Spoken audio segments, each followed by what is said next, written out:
लाडकी बहीण योजनेची शेवटची तारीख सरकारकडून 18 नोव्हेंबर 2025 दिलेली होती, म्हणजेच ई-केवायसी करण्याची शेवटची तारीख। परंतु आता मागच्या आठवड्यामध्ये माननीय महिला व बालविकास मंत्री आदिताई तटकरे यांनी लाईव्ह येत सांगितलेलं आहे की ही तारीख आता वाढवण्यात येणार आहे। का तर बऱ्याच महिलांचे बरेच प्रश्न आहेत, त्यामुळे बऱ्याच महिलांच्या केवायसी झालेले नाही, त्यामुळे ही तारीख आता वाढवण्यात येणार आहे। तर प्रश्न काय आहे किंवा बऱ्याच महिलांचं असं आलेलं आहे की तुमचं यादीत नाव नाही, यावरती सुद्धा एक सोल्युशन आहे, म्हणजे आपल्या निदर्शनात आलेले एक सोल्युशन आहे, ते सुद्धा आपण आजच्या व्हिडिओमधून पाहणार आहोत। सो व्हिडिओ स्किप न करता शेवटपर्यंत पाहायचं। चॅनलवर पहिल्यांदा आला असेल तर अशाच महत्त्वपूर्ण आणि गव्हर्नमेंटच्या नवीन अपडेट्ससाठी चॅनल सबस्क्राइब करा, शेजारी बेल आयकॉन ऑन करून ठेवा, म्हणजे असेच महत्त्वपूर्ण अपडेट तुमच्यापर्यंत रेग्युलर पोहोचत राहतील। तर नमस्कार, मी पूनम आणि तुम्ही पाहत आहात पुन्हा एक नवीन अपडेट। तर लाडकी बहीण योजनेची जी ई-केवायसीची शेवटची तारीख आहे, ती शेवटची तारीख 18 नोव्हेंबर 2025 करण्यात आलेली होती। परंतु माननीय महिला व बालविकास मंत्री आदिती तटकरे यांनी मागच्या आठवड्यामध्ये लाईव्ह येत सांगितलं की ही तारीख वाढवण्यात येणार आहे। का तर ज्या पती व वडील नसलेल्या महिला किंवा मुली असतील त्या सर्वांसाठी एक महत्त्वाची अपडेट येणार आहे, म्हणजेच वेबसाईटमध्ये बदल केला जाणार आहे। कारण बऱ्याच पती व वडील नसलेल्या महिला आहेत, त्यांना एकच प्रश्न आहे की जे आधार कार्ड, पहिला ऑप्शन दिलेला आहे लाभार्थीचं आधार कार्ड, दुसरा लाभार्थीच्या पतीचं किंवा वडिलांचं आधार कार्ड असं सांगितलेलं आहे। परंतु जर पती आणि वडील नसतील तर तिथे आधार कार्ड नंबर कोणाचा टाकायचा, असा बऱ्याच महिलांचा प्रश्न होता। बऱ्याच महिलांनी बाकी रिलेटिव्हचे आधार कार्ड टाकून सुद्धा जे ई-केवायसी आहे ती केलेली आहे, परंतु यावरती सरकारने कोणताही ऑप्शन सांगितलेला नाही। परंतु ज्यांनी केलेली नाही त्यांच्यासाठी एक वेबसाईटमध्ये बदल केला जाणार आहे, असं माननीय आदिती तटकरे यांनी सांगितलेलं आहे। म्हणजे वेबसाईटमध्ये ज्यांना पती व वडील नाही यांच्यासाठी एक ऑप्शन आणलेला आहे, त्यामध्ये ऑप्शन असं असणार आहे की पती व वडील यांचा मृत्यूपत्र, दोघांपैकी एकाचा मृत्यूपत्राचा दाखला तिथे तुम्हाला जोडावा लागणार आहे। म्हणजे सरकारने पण इथे थोडक्यात डोकं चालवलेलं आहे, कारण जर पती आणि वडील दोघेही नसतील तर त्या महिलेला विधवा पेन्शन योजनेचा लाभ मिळतो, आणि जर विधवा पेन्शन योजनेचा लाभ मिळतो तर त्या महिलेला लाडकी बहीण योजनेचा लाभ कसा मिळणार?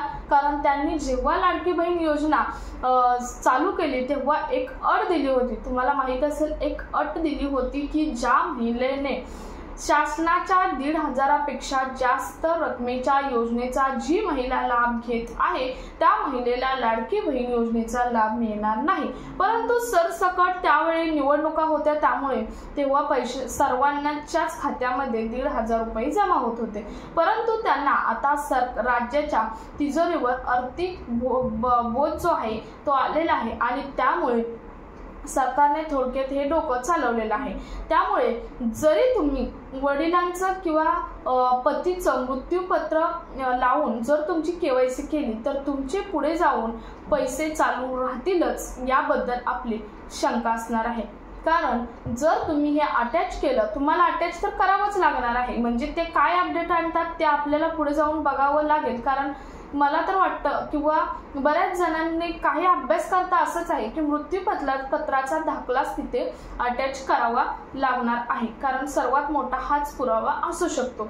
आणि जर हा पुरावा दिला तर तुम्ही विधवा आहात हे समजणार आहे। विधवा पेन्शन योजना तर 1,500 आहे, आणि 1,500 पेक्षा जास्त रकमेचा, 1,500 किंवा 1,500 पेक्षा जास्त रकमेचा जर तुम्ही लाभ घेता तर तुम्हाला लाडकी बहीण योजनेचा लाभ कसा मिळेल, हा सुद्धा एक मोठा प्रश्न आहे, आणि सरकारने त्यामुळेच हे डोकं चालवलेलं आहे। त्यामुळे बऱ्याच महिला ज्या अशा आहेत की त्यांनी ई-केवायसी रिलेटिव्हच्या नावावरती केलेले आहे, तर त्यांना कोणतेही, माझ्या तर मते कोणत्याही प्रकारचा धोका पोहोचणार नाही। त्यांचे पुढे जे पैसे आहेत ते पैसे तसेच चालू राहतील। यावरती सरकार काय अपडेट देतं हे मात्र आपण आत्ताच सांगू शकत नाही। तुमचे यावरती काय मत आहे तुम्ही कमेंटमध्ये जरूर सांगू शकता।